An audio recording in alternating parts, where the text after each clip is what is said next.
ॐ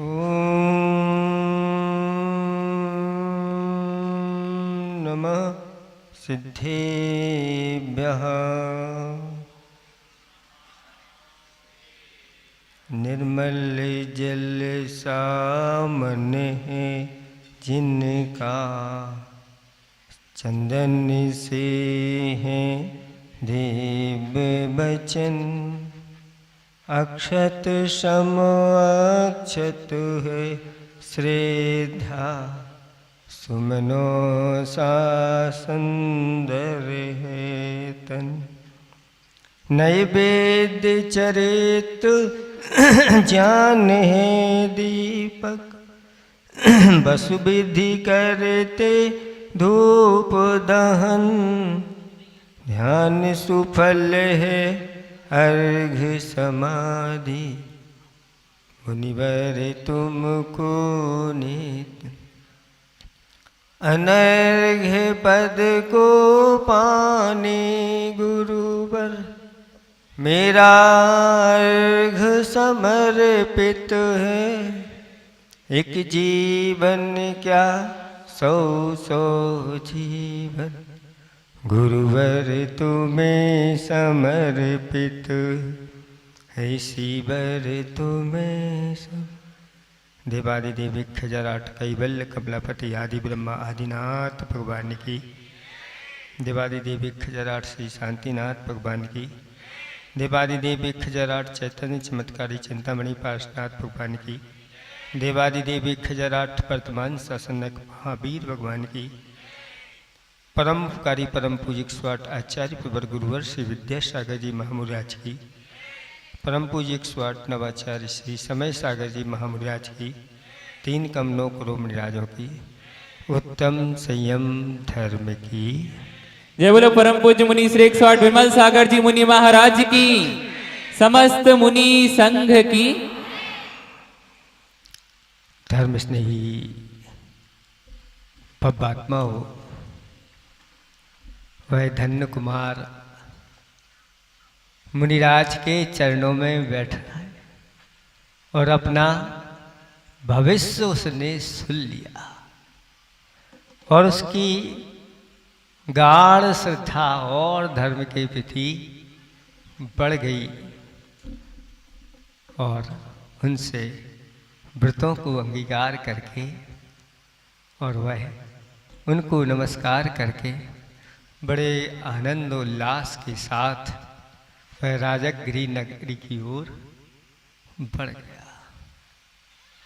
और जैसे ही वह नगरी के निकट पहुंचता है, वहां पर एक बहुत बड़ा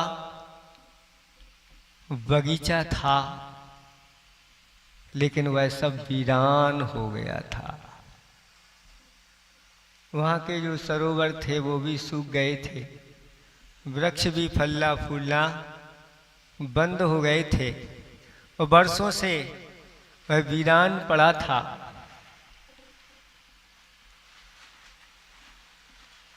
उस बगीचे का जो मालिक सेठ था, कुसुम दत्त उसका नाम था, वह राजघराने से विशेष संबंध रखने वाला था। एक बार उसने अवधि ज्ञानी महाराज से पूछा था, उसके मन में आ गया कि जब ये सूख गया है तो अब इसको अलग कर दिया जाए। लेकिन जब अवधि ज्ञानी मुनिराज मिले तो पूछा, महाराज क्या यह हमारा बगीचा कभी फूलेगा फलेगा? तो महाराज ने अवधि ज्ञान से बताया, हाँ फूलेगा फलेगा जब कोई एकाध पुण्यात्मा जीव तुम्हारे इस बगीचे में प्रवेश करेगा, वह फूलेगा फलेगा। और उसी समय धन्य कुमार ने प्रवेश कर दिया, वहां जाकर के बैठ गया और वह बगीचा हरा भरा हो गया। जलाशय में पानी आ गया। देखो पुण्यात्मा पुरुषों की महिमा देखो, धर्म की महिमा देखो। एक सामान्य व्यक्ति है, अभी सामान्य है, असंयमी है, लेकिन सम्यक दृष्टि है। कुछ व्रतों को भी उसने अंगीकार के लिए लेकिन उसका पुण्य का प्रभाव देखो कि बगीचा, आज महाराज भी कहीं पहुंच जाए तो ऐसे अतिशय नहीं होते, लेकिन कैसा उसने पूर्व में पुण्य संचय किया, कैसा हो गया। और ज्यों ही पता चला उस सेठ के लिए, तुरंत आ गया, धन्य हो गया आज मैं। आज ऐसे हमारे यहाँ पुण्यात्मा पुरुष पधारे हैं, आइए आपको हमारे यहाँ चलना है, आप मेरा आतिथ्य स्वीकार करिए। और ले जाता है। वहाँ उसकी एक कन्या थी, और वह कन्या भी उस धन्य कुमार को देख करके मोहित हो जाती है।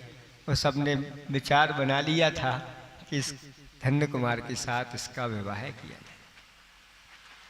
उस कन्या ने भी धन्य कुमार की परीक्षा करने के लिए कुछ फूल ला करके धन्य कुमार के सामने रख दिए। और धन्य कुमार ने देखते ही देखते एक बहुत सुंदर माला की रचना कर दी, और उस माला को लेकर के वह कन्या राजा सैनिक की जो गुणवती पुत्री थी उसके लिए जाकर के प्रदान कर दिया। गुणवती कहती है, आज तो ये विशेष माला दिखाई दे रही, अभी तक ऐसी माला नहीं लाई। तब उसने सारी घटना सुना दी। एक दिन धन्य कुमार बाजार में एक सेठ की दुकान पर बैठ गया, और उस सेठ को इतना फायदा हुआ उस दिन, उसने भी विचार कर लिया, मैं अपनी कन्या इसी के लिए दूंगा, क्योंकि इसके ही पुण्य से। विचार करो, ऐसे अच्छे अच्छे लोगों जो पुण्यात्मा होते हैं, इनका हमेशा आदर सत्कार करो। दुकान पर ऐसे लोगों को अगर बैठना है तो बैठाओ, ठलुओं को,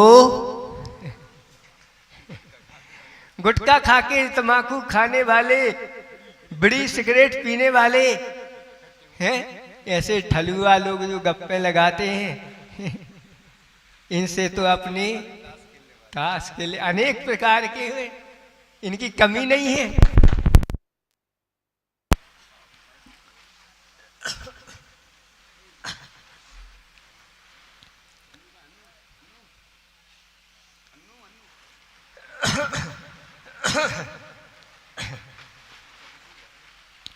ऐसे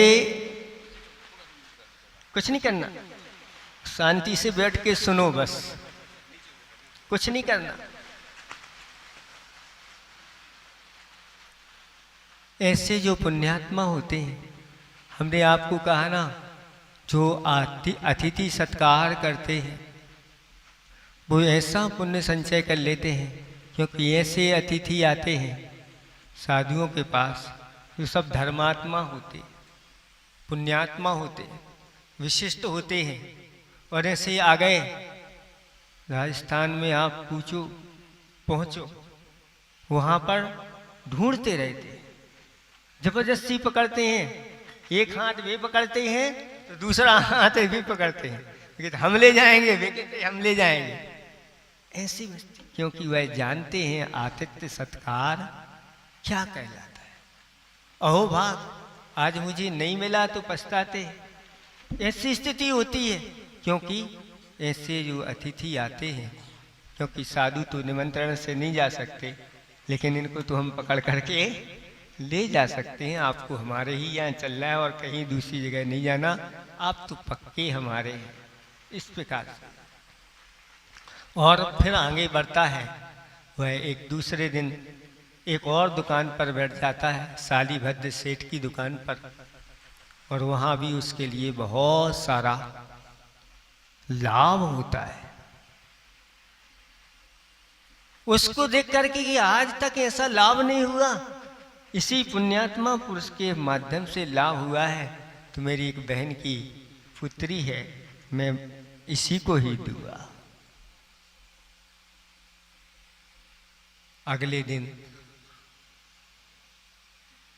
एक सेठ उसको अपनी कन्या का विवाह करना था।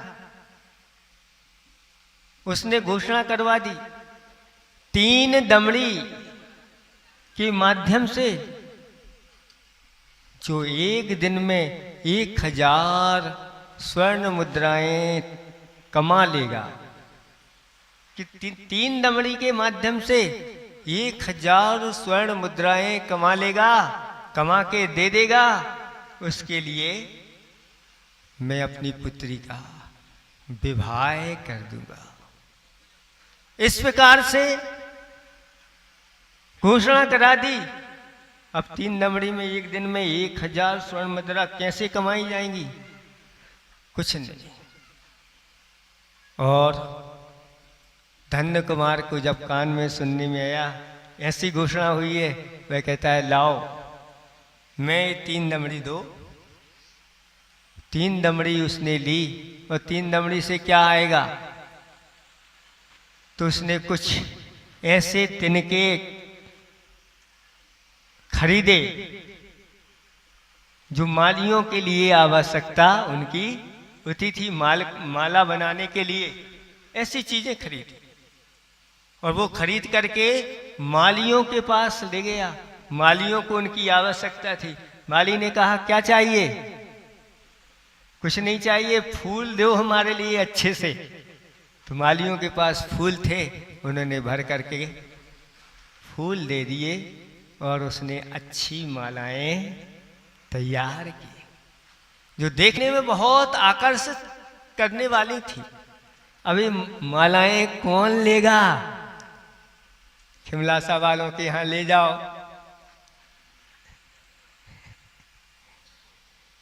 तो वो उसने भी बुद्धि लगाई कहाँ ले जाना। वह जहां से राजकुमार जा रहे थे उस रास्ते पर जाकर के मालाएं दिखाने लगा, और राजकुमारों के लिए वह मालाएं ऐसी आकर्षित लगी, इनको तो लेना ही। क्या चाहिए बोलो? वह धन्य कुमार कहता है ये मालाएं 1000 स्वर्ण मुद्राओं की हैं, लेना है तो बोलो। सामान लोग नहीं खरीद सकते। अब क्षत्रियों को थोड़ी सी है क्या करना पड़ता है। ऐसे ही ये लोग भी सब छत्री बैठे हैं, खिमलासा के जी सब छत्री हैं। एक बार इनके छत्री पने को जगाना पड़ता है। पुरानी आदत है, क्योंकि किले के राजा हैं ना ये लोग, ये किले के राजा हैं सब लोग, इनको थोड़ी इसकी छत्रीता दिखाना पड़ती है। और फिर तो ये कहते हैं महाराज जो आप कहो सो तैयार। ऐसे ही उन्होंने भी दिखाया, और वो कहते हैं लो 1000 स्वर्ण मुद्राएं उनके लिए दी, और वो मालाएं ले ली, और 1000 स्वर्ण मुद्राएं एक ही दिन में कमा करके उस सेठ को लिए दे दी, और सारी घटना बता दी। सेठ ने अपनी पुत्री का विवाह उसके साथ कर दिया। ये धर्म और पुण्य की महिमा है कि ज्यादा मेहनत करने की आवश्यकता नहीं होती, ज्यादा हार्ड वर्क करने की जरूरत नहीं है। स्मार्ट वर्क आप करिए। स्मार्ट वर्क उसी का होता है जो पुण्यात्मा होता है। थोड़ी सी ही में 2 घंटे दुकान खोल आता है, ये लगे हैं 24 घंटे, और इनका वो नहीं होता, तो 2 घंटे में वह काम करके आ जाता। ऑनलाइन कर लेते हैं, बहुत सारी चीजें हैं, व्यवस्था है, पुण्यात्मा के लिए जाना नहीं लगता। बस इसलिए आचार्य भगवंतों ने कहा हे बब्बात्माओं, जितना हो सके पुण्य को संचय करो, धर्म का संचय। खुदी को कर बुलंद इतना कि खुदा पूछे तेरी रजा क्या है।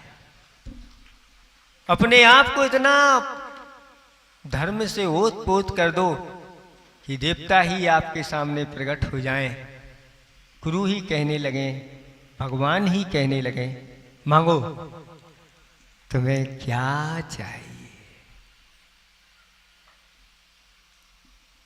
जब उसकी ख्याति सर्वत्र पहुंच गई और एक दिन देखा कि राजकुमार लोग कुछ खेल खेल रहे थे। धन्य कुमार भी वहीं पर पहुंच गया और खेल खेल में ही उसने हरा दिया। जब राजकुमारों को हरा दिया तो कहते ये कौन अजनबी आया और हम लोगों को हरा दिया।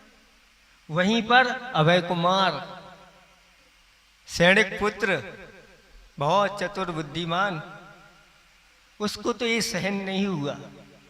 उसने कहा ठीक है आओ, ये चंद्र वेद करना है। क्या करना है? धनुष बाण से चंद्र वेद करना है। घूमती हुई इस चीज को उसमें निशाना लगा, जो निशाना लगेगा लगाएगा उसकी जीत होगी। अब ये तो था बड़क पुत्र, वे राजपुत्र जिन्होंने धनुष का अभ्यास सब कुछ किया था और सबने लगाने का प्रयास किया, लेकिन वो सब चूक गए। धन्य कुमार कहता लाओ, और धन्य कुमार ने जैसे ही धनुष पर बाण चढ़ाया और एक बार प्रभु का स्मरण किया और छोड़ दिया, सीधा जा करके लग गया और राजकुमारों की हार हो गई। उसी समय से उस धन्य कुमार के प्रति वो सभी लोग देश भाव रखने लगे।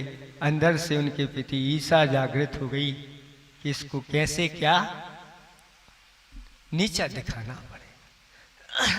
जब धन्य कुमार की कीर्ति सर्वत्र इस प्रकार से फैली तो जो राजा की पुत्री राजकुमारी गुणवती थी, उसने भी उनकी कीर्ति सुनी, वह भी उन पर मोहित हो गई और उसने निश्चित कर लिया कि मेरा स्वामी कोई होगा तो धन्य कुमार। और धीरे धीरे वह कृष होने लगी।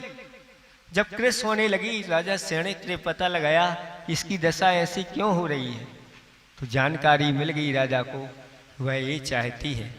तब राजा ने अपने पुत्रों को बुलाया, अभय कुमार आदि को, और कहा कि उसके साथ इस गुणवती का विवाह कर दिया जाए, ये सुखी हो जाएगी, नहीं तो और कोई दूसरा उपाय नहीं, ये मृत्यु को प्राप्त हो जाएगी।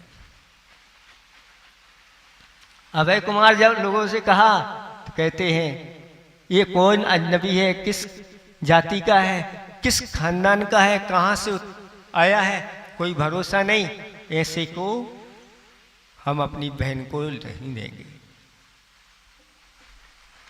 तो राजा ने कहा कि उसकी दशा क्या होगी, तो इन लोगों ने कहा चिंता नहीं करो, उसको समाप्त कर देते हैं, सब ठीक हो जाएगा। राजा सैनिक कहता है निरपराध है वो, उसको ऐसे थोड़ी मारा जाता है, ऐसा अनर्थ कारतु हम नहीं कर रहे। तब उन्होंने कहा राजन आप चिंता न, उसका उपाय हम सोच लेते हैं, न रहेगा बांस न बजेगी बांसुरी और सब कुछ हो जाएगा। तो राजा ने कहा क्या करोगे बताओ। आपको तो पता है एक नगर के बाहर एक ऐसा भवन बना हुआ है जो राक्षस भवन कहलाता है, सैकड़ों लोग उसमें गए वापस नहीं आए। हम भी घोषणा करा देते हैं कि जो उस राक्षस भवन में जाकर के वापस आएगा उसके लिए आधा राज्य और राजकुमारी गुणवती का विवाह उसके साथ कर दिया जाए। बस वो इसमें आ जाएगा कि मैं तो कर दूंगा और गया हो गया, वापस आने वाला नहीं है। और घोषणा करा दी। जब धन्य कुमार ने घोषणा सुनी तो वह कहता है अहो अवसर आया है बहुत अच्छा। उसने कहा मैं तो जाऊंगा और वापस बहुत जल्दी आऊंगा। और दोपहर में खेल में खेलता हुआ गया, घूमता हुआ और उस राक्षस भवन में प्रवेश कर गया बिना निडर। सम्यक दृष्टि को किसी प्रकार का कोई डर नहीं होता। जिसके साथ भगवान रहते हैं, उसको कहीं भी डर नहीं लगता। और जैसे ही प्रवेश किया, वह जो राक्षस था, वह राक्षस बिल्कुल शांत हो गया और बहुत प्रसन्न हो गया। हाथ जोड़ करके जय जिनेंद्र करने लगा। कब से मैं आपका इंतजार कर रहा, मैं यहां पर आपका ये भवन और ये आपका वैभव निधियां रखी हुई है, कब से मैं इनकी रक्षा कर रहा हूं। आप आओगे, आज मैं इस भार से मुक्त हो गया। अहो भाग, सिंहासन पर उसको बिठाया, मान सम्मान सत्कार सब कुछ कर दिया। रात्रि में उसने वहीं पर विश्राम किया कि रात में नहीं जाना, ये सब वैभव मिला है। लेकिन सारी कन्याओं ने जब सुना कि धन्य कुमार वहां गया है और वहां से कोई वापस नहीं आता, तो उन लोगों ने भी विचार कर लिया, अगर धन्य कुमार वापस नहीं आते तो हम भी जाकर के उसी में प्रवेश करेंगे। क्योंकि उच्च कुल की कन्याएं एक बार जिसको चैन कर लेती हैं, फिर द्वारा किसी का मन में स्मरण नहीं करते। अब जो उनकी गति सो मेरी गति, जो उनकी मति सो मेरी मति। लेकिन सुबह सुबह सभी लोग इंतजार में हैं कि होता क्या है, देखते हैं। और देखा कि महान वैभव के साथ वह धन्य कुमार चला आ रहा है। सबको आनंद की अनुभूति हुई। राजा सैनिक ने भी देखा और राजा सैनिक ने कहा, ये सामान्य पुरुष नहीं है, ये नर केसरी है। नर केसरी है। सबने स्वागत किया, राजा राजकुमार सभी लोगों ने स्वागत किया और अच्छी तरह से अपनी राजकुमारी का विवाह उसके साथ किया। अब घोषणा कर दी थी तो आधा राज्य भी उसको दे दिया। बड़े सुखपूर्वक वह राज्य करने लगा। धन्य कुमार अपने आप में बहुत ही गुणवान योग्य व्यक्ति था और उसने उस धन के माध्यम से अनेक अच्छे अच्छे कार्य किए। उत्तुंग जिनालय बनाए, रत्नों की प्रतिमाएं विराजमान की।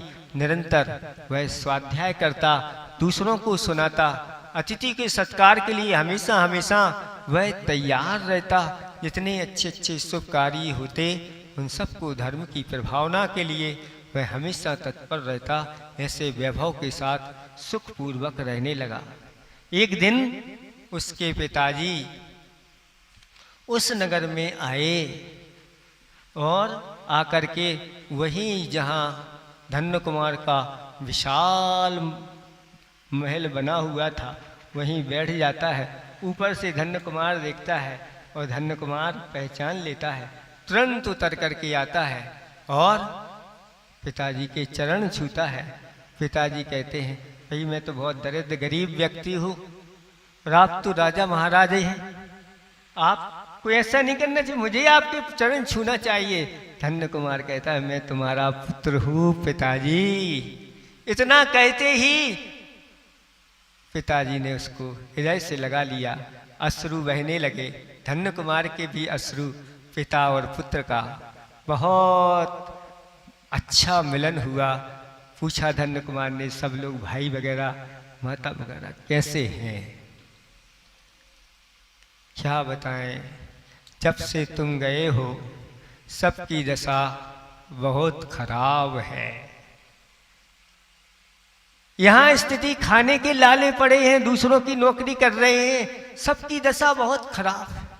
जिस घर से पुण्यात्मा पुरुष निकल जाता है उस घर की दशा भी ऐसी हो जाती है। लोग मान में आकर के कि हम सब कुछ कर लेंगे, इसको हटाओ, ये तो धर्म ही धर्म करता है। याद रखना, जिस घर में कोई धर्मात्मा है, धर्मी धर्म करता है, उसको कभी नहीं निकलने देना, उसके चरण पकड़ लेना, क्योंकि उसकी वजह से ही आप फल फूल रहे हो। जिस दिन वह निकल गया पुण्य खत्म हो जाएगा। जब धन्य कुमार ने सुना ऐसा कि ऐसी मेरे भाइयों की दशा हो गई, मां की दशा हो गई, तुरंत उसने कहा सबको बुलवाओ। सबको बुलवाया गया, भाई लोग आए, सबने क्षमा मांगी, मुझसे बहुत बड़ा अपराध हो गया, हमने आपके साथ ऐसा व्यवहार किया, सब भूल जाओ, चलो अच्छी तरह से उनका सम्मान किया, वस्त्र आभूषणों से अच्छा अच्छा भोजन करवाया और उनके लिए अनेक स्थान दिए गए आपको रहने के लिए। आप अच्छी तरह से रहिए। इस प्रकार से सुखपूर्वक वह रहने लगा। एक दिन उसकी जो पत्नी थी सुभद्रा, वह थोड़ी उदास दिख रही थी और पूछा धन्य कुमार ने, उदास क्यों हो? मेरे पास सब कुछ है, आप हैं, आपका ये वैभव है, कोई कमी नहीं, लेकिन एक खबर मुझे मिली है, जो मेरा भाई है वह अब संसार शरीर भोगों से उदासीन हो गया है और घर में रह करके ही वह क्या कर रहा है, साधना कर रहा है कि मैं दीक्षा धारण करूंगा। अब वो दीक्षा धारण कर लेगा तो क्या होगा, बस यही चिंता है, क्योंकि मेरा उसके प्रति बहुत स्नेह है। धन्य कुमार ने कहा, तुम चिंता क्यों करती हो, मैं उसको ऐसा समझाऊंगा सब ठीक हो जाएगा। मैं जा रहा हूं। उसी नगर में ही तो थे शालीभद्र सेठ, और वह पहुंच जाता है और कहता है, भाई आजकल दिखाई नहीं देते, आते ही नहीं।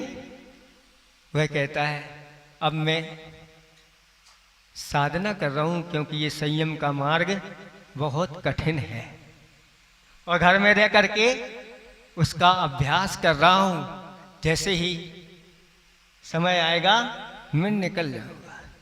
धन्य कुमार कहता है, क्या आपने शास्त्र नहीं पढ़े?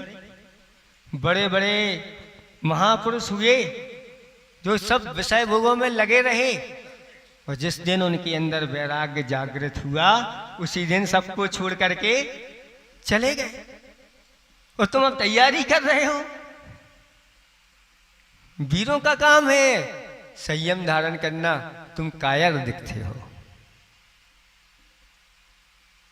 जीवन का कोई भरोसा नहीं, ये विषय भोग आदि है, ये पाप के कारण है। पंचेंद्रिय के विषय दुर्गति में ले जाने।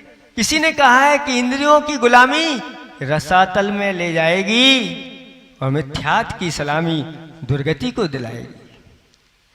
युगत्र से एक बार स्वयं में समा जाओ बंधुओं, तो एक दिन मुक्ति रमा तुम्हें माला पहनाएगी। मैं जा रहा हूं, मैंने तो अब विचार कर लिया है। धन्य कुमार कहता है, आज ही मैं सब कुछ छोड़ करके दीक्षा धारण करूंगा। जब ऐसी बात कही तो वह कहता है कि भैया अब मैं भी आपके साथ चलता हूं। बहुत अच्छी काम बन गया दोनों का।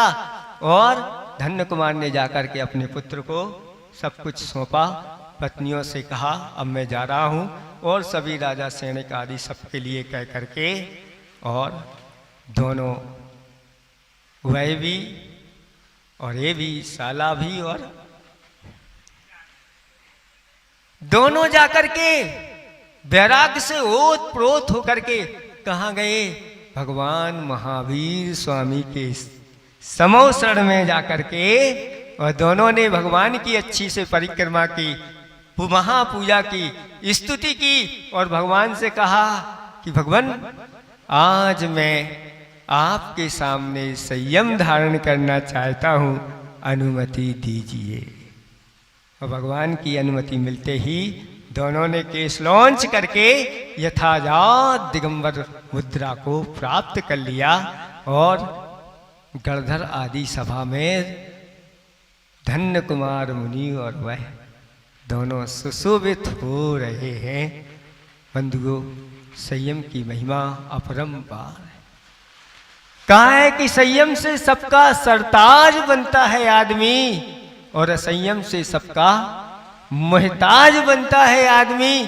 संयम से क्या नहीं होता बंधुओं, संयम से ही तो महाराज और जिनराज बनता है आदमी। ये मनुष्य जीवन संयम धारण करने के लिए मिला है, इसको यूं ही मत गमा दो। हमारे आचार्य भगवंतों ने कहा, अनंत काल से इस जीव ने जो 80 मसी कृषि विद्या वाणिज्य शिल्प आदि जो किए हैं, किसके निमित्त से? धन के निमित्त से, पुत्र के निमित्त से, कलत्र के निमित्त से। अच्छा, अनंतों बार किए हैं और अनेक दुख उठाए हैं। एक बार इस जीवन में थोड़ा सा संयम की ओर अग्रसर हो जा, ये अनंत दुख तुझे नहीं उठाने पड़ेंगे। थोड़े से ही, एक ही बार में कायाकल्प हो जाएगा। देख लो उस अकृत पुण्य का, एक ही बार में कायाकल्प हो गया। कहाँ तो कितने भाव उसने नरक निगोद और एक इंद्री और 30 पर्याय में व्यतीत किए। लेकिन जब धर्म का संयोग मिला तो कहाँ से कहाँ पहुँच गया। भगवान के समूषण में इस संयम को धारण कर लिया। इस संयम को धारण करने का में ज्यादा श्रम नहीं होता। लोगों को पता हुआ, अरे बहुत करना पड़ता है ये सब। यहाँ आओ, यहाँ आनंद ही आनंद है। अभी आपको कष्ट दिख रहा होगा, हम लोगों को तो आनंद की अनुभूति होती है कि भगवान महावीर स्वामी की कृपा से और पूज्य गुरुदेव की कृपा से मुझे क्या मिल गया। नहीं तो पापों में लगा होता, क्या कर रहा होता। गधा बन करके बोझा ढो रहा होता। आप लोग भी सब शेर हैं। क्या हैं? शेर हैं। सवा शेर तो अभी नहीं कहेंगे, लेकिन आप है ना भूल गए हैं कि हम और क्या कर रहे हैं? बोझा। अब बोझा ढो रहे हो तो फिर अपने आप को शेर कैसे कहो? इस बोझे को आप उतारिए और तैयार हो जाइए। ये संयम बहुत दुर्लभ है।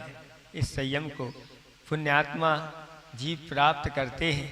आप भी पुण्यात्मा हैं। थोड़ा सा अगर पुरुषार्थ करो तो ये सब आपको प्राप्त होगा। किसी ने बहुत अच्छी पंक्ति लिखी है, उनको सुना करके फिर समाप्त करता हूँ। आज ज़्यादा नहीं, क्योंकि आप लोग भी बहुत जल्दी, आप लोगों ने माइक दे दिया है। नहीं, इन लोगों ने माइक भी जल्दी दे दिया है, तो इसका अर्थ ये ना बहुत जल्दी। असुतुल्य चंचल मनेन्द्री पे सवार हो, सावधान हो के मत छोड़ना लगाम को। और ना तरे पाप गर्त माही तो ही डारी जाही, धर्म खेत खाए जाए मूल से तमाम को।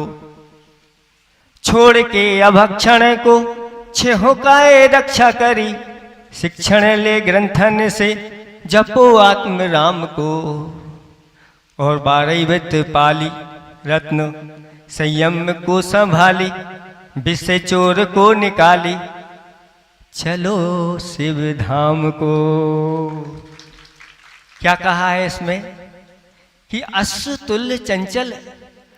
ये इंद्रियां कैसी हैं? इंद्रिय रूपी घोड़े कैसे हैं? अश्व के समान चंचल है। और मन भी है, ये भी चंचल है। अब ऐसे घोड़े पे सवार होना है, इंद्रिय और मन रूपी घोड़े पे सवार होना है, तो बहुत चंचल है। कब कैसे बैठना है? सावधान होके मत छोड़ना लगाम को। अगर लगाम अच्छे से थाम ली है और सावधान होकर के बैठे हैं तो चिंता नहीं, खिमलासा से आप कहाँ पहुंच जाओगे? खुरई नहीं जाना।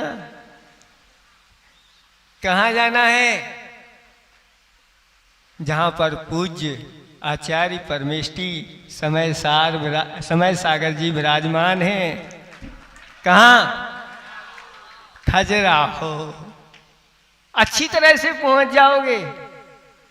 आज तो घोड़े का जमाना समाप्त हो गया, गाड़ी आ गई है। पहले घोड़ा गाड़ी चलती थी और अब घोड़ा छूट गया, गाड़ी आ गई। अगर आपने अच्छी तरह से इन इंद्रियों पर विजय प्राप्त नहीं की, इंद्रियों पर संयम नहीं किया, मन पर संयम नहीं किया, तो क्या होगा? धर्म खेत खाए जाए मूल से तमाम को। अगर घोड़ा छूट गया तो पूरे खेत को खा जाएगा। और छोड़ के अभक्षण को छह काय रक्षा करो। ये भब्बात्माओ, इतना तो कर लो कि अभक्ष को त्याग कर दो। जिनवाणी में 22 अभक्ष बताए और आज तो 2200 अभक्ष तैयार हो गए हैं। Pack fast fruit. हमारे आचार्य भगवान कहते हैं जो फास्ट फूड खाता है उससे आहार, और आपको भी आहार नहीं देना चाहिए। आ जाते हैं, घुस जाते हैं, देते हैं। कह दिया ना कि ये नियम है संघ का कि फास्ट फूड खाने वालों को आहार नहीं, वो शाकाहारी नहीं। घोषित हैं गुरुदेव के द्वारा, उन्होंने लेते ही नहीं, बंद है उन सब से। आप इस पे की आप क्या कर रहे हैं? इस प्रकार के मायाचारी के साथ आहार दोगे तो कुबोग भूमि में जाकर के उत्पन्न होगे। इसलिए नहीं, बच्चों से भी कह दो, नहीं, बच्चों से, बड़ों से, बूढ़ों से। बूढ़े तो आजकल कहते हैं दांत नहीं है, तो क्या आती है वो? सोन पपड़ी, जो जल्दी मुख में जाए और घुल जाए। कलाकंद चाहिए है? नकली दांत तो बात की बात है। आंत है, आंत नकली है कि असली? आंत नकली लगती है क्या? दांत से भली काम हो जाए, लेकिन आंत काम नहीं कर रही है। कहते हैं भैया आप बूढ़े हो गए हैं, रुचत नहीं आ, और आंतें भी थोड़ी सी गड़बड़ हो गई, सो पचत नहीं आ, और सामने अगर आ जाए तो बचत नहीं आ। ये सब क्या है? कहा है एक बार खाए सो रोगी, रोगी के भोगी, योगी। एक बार खाए सो योगी, और 2 बार खाए सो भोगी, और बार बार खाए सो रोगी। क्यों भाई बार बार खाए? तो शुगर है, और डॉक्टर ने कह दिया है थोड़ो थोड़ो खाने। अब महाराज को तो कितनी है शुगर? आपको तो ही 300 है, महाराज को तो 500 है। उन्हें बार बार खिलाओगे क्या? बोलो, वो भी एक बार खा रहे हैं, कैसे ठीक है?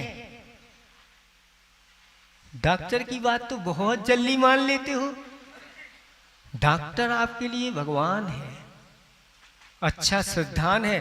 जो डॉक्टर के हाओ और महाराज के सो नहीं। इसलिए महाराज कह रहे हैं अभक्षण को छोड़ दो, अभक्ष को छोड़, क्योंकि इन अभक्ष में त्रस जीव उत्पन्न हो जाते हैं। अचार है, दुदल है, और भी अनेक बासी चीजें हैं। इन सब में मर्यादा से बाहर का दूध, दही आदि, इनमें सब में त्रस जीवों की उत्पत्ति होती।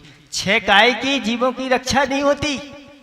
इसलिए हे बब्बात्माओ, इन सब का त्याग कर दो। एक बार खाए सो योगी, 2 बार खाए सो भोगी, और 3 बार खाए सो रोगी, या बार बार खाए सो रोगी है। 3 बार खाए सो रोगी, और बार बार खाए सो मरोजी। ये स्थिति होगी, क्योंकि क्या कहाँ जाओगे, क्या स्थिति बनेगी। इसलिए शिक्षण ले ग्रंथन से, ग्रंथों से शिक्षा प्राप्त करो, और अच्छी तरह से पंच परमेष्टि का जाप करो, अपने आत्म राम को जपो, और इन 12 व्रतों को अंगीकार कर लो। जब एक सिंह हो करके 12 व्रतों को अंगीकार कर सकता है, जिसका भोजन मांस है, जीवों को खा करके ही जिसका जीवन चलता है, जीवन की परवाह छोड़ दी उस सिंह ने, और 12 व्रतों को अंगीकार कर लिया। मांस आदि का सबका अभक्ष का त्याग कर दिया। ऐसा सिंह सिंह नहीं, वह तो शेर नहीं सवा शेर बन गया। ये कहलाते हैं सवा शेर। और आप लोग लड़वे के लाने सवा शेर बन जाते हो कि तुम शेर हो तो हम सवा शेर। ऐसे इस रत्न संयम को अच्छी तरह से संभाल लो, इसको अच्छी तरह से सुरक्षित रखो, क्योंकि विषय रूपी चोर इनको जल्दी से निकाल दो और अच्छी तरह से कहाँ चलो? शिव धाम को। जो संयम को धारण करता है वह ही शिव धाम को प्राप्त करता है। इसलिए बहुत दुर्लभ है संयम, जिस बिना नहीं जिन राज सीझे, दूर लो जग कीच में। एक घड़ी मत बिसरो करो, नित आओ जब मुख। यम कब आ जाए कोई भरोसा नहीं, इसलिए अच्छी तरह से मन बना लो। मेरी तो भावना है कि ये पूरा का पूरा खिमलासा वृत्ति नगरी कहलाए। बहुत अच्छे लोग हैं खिमलासा में, बस इनके एक बार जागृत हो जाएं तो ये तो शेर नहीं, सवा शेर बब्बा शेर है ना, कौन शेर बन जाते हैं। इसलिए इनको भी हमें जगाना है। बहुत सारी माताएं आई थी, उन्होंने कहा महाराज जी 5 अनुव्रत तो हमें दे ही दो, और कुछ बाकी हैं वो भी लेंगी, लेकिन धीरे धीरे करके चतुर्मास तक उनके लिए अणुव्रत के साथ साथ 12 व्रतों को भी अपने जीवन में अंगीकार करना। बहुत वर्ष हो गए, देखो ऐसे ये धन्य कुमार जैसे युवा अवस्था में ही निकल गए और संयम धारण कर लिया। आप लोगों ने बहुत विषय भोग कर लिए हैं। अब तो आपके यहाँ 4 महाराज आए हैं, और जब अच्छी परिवर्तन हो तो अधिक से अधिक ब्रह्मचर्य व्रत को धारण करने वाले होना चाहिए। कोई 25 दिन का करे, कोई 30 दिन का करे, 29-28 दिन का करे, कोई 20 दिन का करे। अहो भाग्य, अब छोड़ना नहीं, महाराज को तो हमें पिच्छी प्रदान करना ही है। इस प्रकार मन बना लो, दोनों लोग अच्छे से सलाह कर लो और अभी से अभ्यास प्रारंभ कर दो। इतना ही पर्याप्त समझते हैं। अहिंसा परमो धर्म की